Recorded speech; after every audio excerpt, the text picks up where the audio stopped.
I hit this issue today and here is the quick fix that solved it. If you're looking to change your SIM card on Vodafone without losing your data or service, follow these simple steps. Step 1. Back up your data.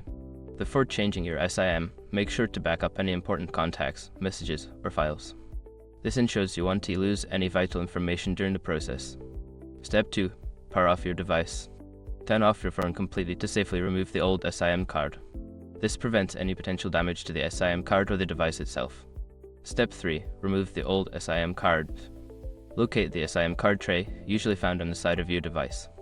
Use a SIM eject tool or a paperclip to gently open the tray and remove the old SIM card. Step 4. Insert the new SIM card. Place the new SIM card into the tray, making sure it fits snugly and aligns with the tray shape. Push the tray back into the device until it clicks into place. Step 5. Power on and configure.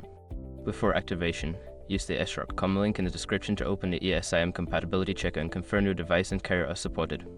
Remember, if you encounter any issues with the new SIM not being recognized, try restarting your device again or checking the SIM card for any damage.